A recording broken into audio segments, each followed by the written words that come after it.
Hi ಎಲ್ರಿಗೂ ನಮಸ್ಕಾರ. ಭೂಮಿ ಕನ್ನಡ ಚಾನಲ್ಗೆ ಎಲ್ಲರಿಗೂ ಸ್ವಾಗತ. ಇವತ್ತು ಸಿಂಪಲ್ಲಾಗಿ ಒಂದು ಸ್ನ್ಯಾಕ್ ರೆಸಿಪಿನ ಮಾಡ್ತಾಯಿದ್ದೀನಿ. ಸೊ ಬ್ರೆಡ್ಡಿಂದ ಯೂಸ್ ಮಾಡಿಕೊಂಡು ಸಿಂಪಲ್ಲಾಗಿ ಪಟ್ಟಂತ ಮಾಡೋವಂಥ ಒಂದು ರೆಸಿಪಿ. ಖಂಡಿತ ಇದು ಮಕ್ಕಳಿಗೆ ಇಷ್ಟ ಆಗುತ್ತೆ ಹಾಗೂ ಎಲ್ಲರೂ ಇಷ್ಟಪಟ್ಟು ತಿನ್ನುವಂಥ ಒಂದು ರೆಸಿಪಿ. ಸೊ ಯೂಶ್ವಲಿ ಮಾಡೋ ಬಜ್ಜಿ ಬೋಂಡಾಗಿಂತ ಈ ರೀತಿ ಒಂದು ಸ್ನ್ಯಾಕ್ ರೆಸಿಪಿನ ಮಾಡಿಕೊಡಿ, ಖಂಡಿತ ಎಲ್ರಿಗೂ ಇಷ್ಟ ಆಗುತ್ತೆ. ಬನ್ನಿ ವಿಡಿಯೋನ ಸ್ಟಾರ್ಟ್ ಮಾಡೋಣ. ಫಸ್ಟ್ ಇದಕ್ಕೆ ನಾನು ಒಂದು ಮಸಾಲೆನ ರೆಡಿ ಮಾಡ್ಕೊತಾ ಇದ್ದೀನಿ. ಅದಕ್ಕೋಸ್ಕರ ಒಂದು ಬ್ಲೆಂಡರ್ಗೆ 3 ಪೀಸ್ ಬೆಳ್ಳುಳ್ಳಿ, ಖಾರಕ್ಕೆ 4 ಹಸಿಮೆಣಸಿನ್ಕಾಯಿ ಹಾಗೂ ಒಂದು 4 ರಿಂದ 5 ಪೀಸ್ ಶುಂಠಿನ ಹಾಕ್ಕೊಂಡು ನೀರು ಹಾಕ್ಕೊಳ್ದೆ ಇದನ್ನು ಗ್ರೈಂಡ್ ಮಾಡ್ಕೊಬರ್ಬೇಕಾಗತ್ತೆ. ನೆಕ್ಸ್ಟ್ ಇಲ್ಲಿ ಪ್ಯಾನ್ಗೆ ಎಣ್ಣೆ ಹಾಕ್ಕೊಂಡಿದ್ದೀನಿ. ಒಂದು 4 ಟೇಬಲ್ ಸ್ಪೂನ್ ಎಣ್ಣೆ, 1/4 ಚಮಚದಷ್ಟು ಜೀರಿಗೆ, 1/4 ಚಮಚದಷ್ಟು ಸಾಸಿವೆನ ಹಾಕ್ಕೊಳ್ಬೇಕಾಗತ್ತೆ. ಸೊ ನೆಕ್ಸ್ಟು ನಾನು ಗ್ರೈಂಡ್ ಮಾಡ್ಕೊಂಡಿರೋ ಪೇಸ್ಟನ್ನು ಹಾಕ್ಕೊಳ್ತಾ ಇದ್ದೀನಿ. ನೋಡಿ, ಈ ರೀತಿ ತೆರೆಯಾಗಿ ಪೇಸ್ಟ್ ಮಾಡ್ಕೊಂಡು ಬರಬೇಕು. ಸ್ವಲ್ಪನೂ ನೀರು ಹಾಕ್ಕೊಳ್ದೆ. ಸೊ ಇಲ್ಲಿ ಹಸಿಮೆಣಸಿನ್ಕಾಯಿ, ಬೆಳ್ಳುಳ್ಳಿ ಹಾಗೂ ಶುಂಠಿನ ಪೇಸ್ಟ್ ಮಾಡ್ಕೊಂಡಿದ್ದಿಲ್ಲ, ಅದನ್ನು ಒಗ್ಗರಣೆಗೆ ಹಾಕಿ ಚೆನ್ನಾಗಿ ರೋಸ್ಟ್ ಬರಬೇಕಾಗತ್ತೆ. ಇದು ಹಸಿ ವಾಸನೆ ಹೋಗೋವರೆಗೂ ಇದನ್ನು ಚೆನ್ನಾಗಿ ಫ್ರೈ ಮಾಡ್ಕೊಳ್ಳಿ, 1-2 ರಿಂದ 3 ನಿಮಿಷ. ನೆಕ್ಸ್ಟ್ ಇದಕ್ಕೆ ನಾನು ಆಲೂಗೆಡ್ಡೆನ ತೊಗೊಂಡಿದ್ದೀನಿ. ಇಲ್ಲಿ ನಾನು ಬೇಯಿಸ್ಕೊಂಡಿರೋ ಆಲೂಗೆಡ್ಡೆನ ಇಲ್ಲಿ ಹಾಕ್ಕೊಳ್ತಾ ಇದ್ದೀನಿ. ನಾನು 2 ದೊಡ್ಡ ಮೀಡಿಯಮ್ ಸೈಜ್ ಆಲೂಗೆಡ್ಡೆನ ತೊಗೊಂಡಿದ್ದೀನಿ. ಅದನ್ನು ಒಗ್ಗರಣೆಗೆ ಹಾಕ್ಕೊಳ್ತಾ ಇದ್ದೀನಿ. ಆಲೂಗೆಡ್ಡೆನ ಹಾಕಿ ಚೆನ್ನಾಗಿ ಮಿಕ್ಸ್ ಮಾಡಿಕೊಂಡು ಫ್ರೈ ಮಾಡ್ಕೋಬೇಕಾಗತ್ತೆ. ನೆಕ್ಸ್ಟ್ ಇದಕ್ಕೆ ರುಚಿಗೆ ತಕ್ಕಷ್ಟು ಉಪ್ಪನ್ನು ಹಾಕ್ಕೊಳ್ತಾ ಇದ್ದೀನಿ. ಸೊ ಆಲೂಗೆಡ್ಡೆನ ಹಾಕಿ ಚೆನ್ನಾಗಿ ಸ್ಮ್ಯಾಶ್ ಮಾಡಿಕೊಂಡು ಚೆನ್ನಾಗಿ ಮಿಕ್ಸ್ ಮಾಡ್ಕೊಳ್ಳಿ. ಸೊ ಈಗ ಸ್ಟಫಿಂಗು ರೆಡಿಯಾಗಿದೆ. ನೆಕ್ಸ್ಟ್ ನಾನಿಲ್ಲಿ ಹಿಟ್ಟನ್ನು ಕಲಿಸ್ಕೊಳ್ತಾ ಇದ್ದೀನಿ. ಸೊ ಇಲ್ಲಿ ಒಂದು ಬೌಲಿಗೆ 2 ಕಪ್ಪಷ್ಟು ಕಡಲೆ ಹಿಟ್ಟನ್ನು ಹಾಕ್ಕೊಳ್ತಾ ಇದ್ದೀನಿ.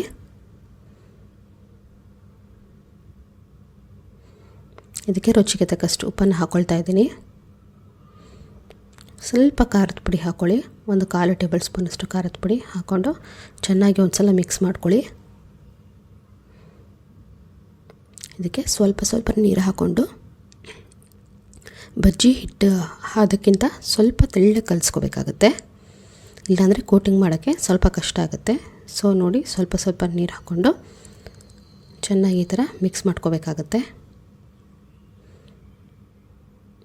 ಅಂದರೆ ತುಂಬ ತೆಳುವಾಗೂ ಕಲಿಸ್ಕೋಬಾರ್ದು, ಹಾಗೆ ತುಂಬ ಗಟ್ಟಿಯಾಗೂ ಕಲಿಸ್ಕೋಬಾರ್ದು. ಸೊ ಸ್ವಲ್ಪ ನೀರು ಹಾಕ್ಕೊಂಡು ಬಜ್ಜಿ ಅದಕ್ಕಿಂತ ಸ್ವಲ್ಪ ತೆಳ್ಳಗೆ ಕಲಿಸ್ಕೋಬೇಕಾಗತ್ತೆ. ನೋಡಿ, ಈ ರೀತಿ ಒಂಚೂರು ಗಂಟಿಲ್ಲದೆ ಹಿಟ್ಟನ್ನು ಕಲಸಿ ಇಟ್ಕೋಬೇಕಾಗತ್ತೆ. ನೆಕ್ಸ್ಟ್ ನಾನಿಲ್ಲಿ ಬ್ರೆಡ್ ತೊಗೊಂಡಿದ್ದೀನಿ. ನಾನಿಲ್ಲಿ ಮಿಲ್ಕ್ ಬ್ರೆಡ್ ತೊಗೊಂಡಿದ್ದೀನಿ, ಸ್ವೀಟ್ ಬ್ರೆಡ್ಡು. ನೀವು ಯಾವ ಬ್ರೆಡ್ ಬೇಕಾದರೂ ತೊಗೋಬೋದು. ಸೊ ಒಂದೇ ಒಂದು ಸ್ಪೂನ್ ಸ್ಟಫಿಂಗ್ನ ತೊಗೊಂಡು ನೋಡಿ ಈ ರೀತಿ ಬ್ರೆಡ್ ಮೇಲೆ ಹಾಕ್ಕೋಬೇಕಾಗತ್ತೆ.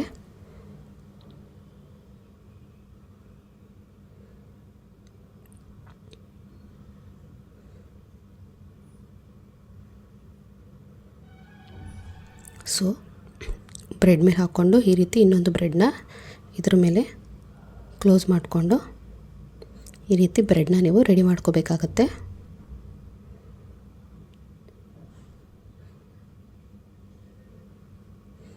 ಸೊ ಈ ರೀತಿ ಮಾಡಿಕೊಂಡು ನೋಡಿ ರೆಡಿಯಾಗಿದೆಯಲ್ಲ ಹಿಟ್ಟು, ಅದಕ್ಕೆ ಬ್ರೆಡ್ನ ಅದ್ದಿ ಕೋಟಿಂಗ್ ಮಾಡ್ಕೋಬೇಕಾಗತ್ತೆ.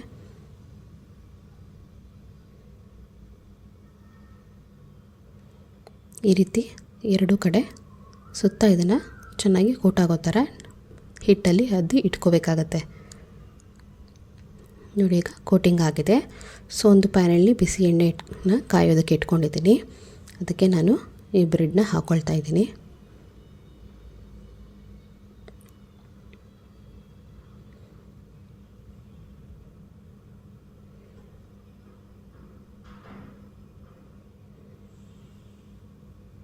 ಹಾಕ್ಕೊಂಡು 2 ಕಡೆ ಇದನ್ನು ಚೆನ್ನಾಗಿ ಬೇಯಿಸ್ಕೋಬೇಕಾಗುತ್ತೆ. ಸೊ ಮೇಲ್ಗಡೆ ಲೇಯರ್ ಇದೆಯಲ್ಲ, ಅದು ಬೆಂದರೆ ಬ್ರೆಡ್ ಬಂದು ಪಕೋಡ ರೆಡಿಯಾಗಿಬಿಡುತ್ತೆ.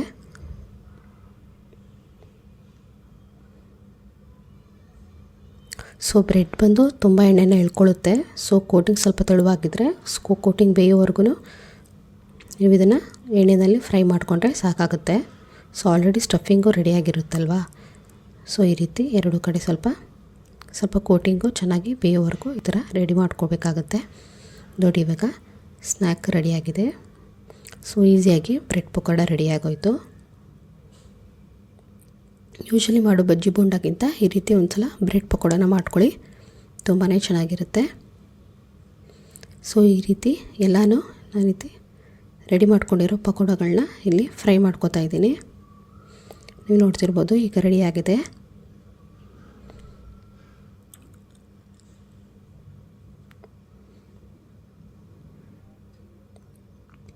ಈ ರೀತಿ ಇದನ್ನು ಮಧ್ಯದಲ್ಲಿ ಕಟ್ ಮಾಡಿಕೊಂಡ್ರೆ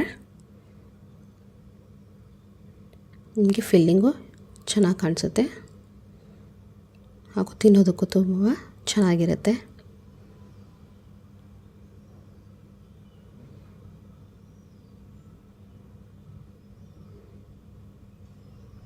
ಸೊ ಈಸಿಯಾಗಿ ತುಂಬ ಸಿಂಪಲ್ಲಾಗಿ ಹಾಗೆ ಹೆಲ್ತಿಯಾಗಿರೋ ಒಂದು ಬ್ರೆಡ್ಡಿಂದ ಮಾಡುವಂಥ ಸ್ನ್ಯಾಕು ರೆಸಿಪಿ ರೆಡಿ ಆಯಿತು. ಸೊ ಇದಕ್ಕೆ ಒಂದು ಚಟ್ನಿ ರೆಸಿಪಿನ ಮಾಡ್ತಾಯಿದ್ದೀನಿ. ಇದಕ್ಕೆ ಚಟ್ನಿ ಒಂದು ಒಳ್ಳೆ ಕಾಂಬಿನೇಷನ್. ಅದಕ್ಕೆ ಒಂದು 3 ಪೀಸಷ್ಟು ಶುಂಠಿನ ತೊಗೊಂಡಿದ್ದೀನಿ. ಹಾಗೆ ಖಾರಕ್ಕೆ ಒಂದು 5 ಹಸಿಮೆಣ್ಸಿನ್ಕಾಯಿನ ಹಾಕ್ಕೊಳ್ತಾ ಇದ್ದೀನಿ. ಹಾಗೆ 1 ಹಿಡಿಯಷ್ಟು ಕೊತ್ತಂಬರಿ ಮತ್ತು ಪುದೀನ ಸೊಪ್ಪನ್ನು ತೊಗೊಂಡಿದ್ದೀನಿ. 2 ಈಕ್ವಲ್ ಕ್ವಾಂಟಿಟಿಯಲ್ಲಿ ತೊಗೋಬೇಕಾಗುತ್ತೆ.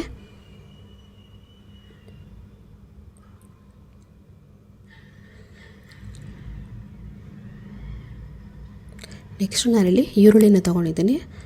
1 ಸ್ಮಾಲ್ ಸೈಜ್ ಈರುಳ್ಳಿನ ಹಾಕ್ಕೊಳ್ತಾ ಇದ್ದೀನಿ. ಇದಕ್ಕೆ ಸ್ವಲ್ಪ ನೀರನ್ನು ಸೇರಿಸಿ ನಿಮಗೆ ಚಟ್ನಿ ಯಾವುದಕ್ಕೆ ಬೇಕೋ ಅದಕ್ಕೆ ಇದನ್ನು ರುಬ್ಕೊಂಡು ಬರಬೇಕಾಗತ್ತೆ. ರುಚಿಗೆ ತಕ್ಕಷ್ಟು ಉಪ್ಪನ್ನು ಹಾಕ್ಕೊಳ್ಳಿ.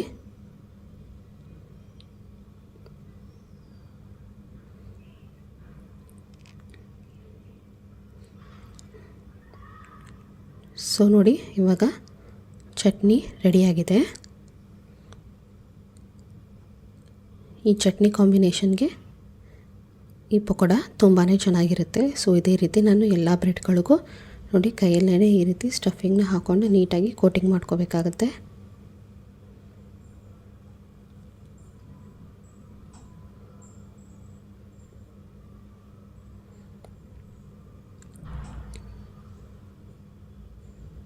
ನೋಡಿ ಇವಾಗ ಎಲ್ಲ ಪಕೋಡಗಳು ರೆಡಿಯಾಗಿದೆ. ಹಾಗೆ ಚಟ್ನಿ ಜೊತೆ ಇದು ಒಳ್ಳೆ ಕಾಂಬಿನೇಷನ್. ಖಂಡಿತ ಈ ರೆಸಿಪಿ ಇಷ್ಟ ಆಗಿದ್ದರೆ ನನ್ನ ವೀಡಿಯೋಸ್ನ ಲೈಕ್ ಮಾಡಿ, ಶೇರ್ ಮಾಡಿ, ಕಮೆಂಟ್ ಮಾಡಿ ತಿಳಿಸಿ. ಹಾಗೆ ಸಬ್ಸ್ಕ್ರೈಬ್ ಮಾಡ್ಕೊಳ್ಳಿ. ವಿಡಿಯೋ ನೋಡಿದ್ದಕ್ಕಾಗಿ ಧನ್ಯವಾದಗಳು.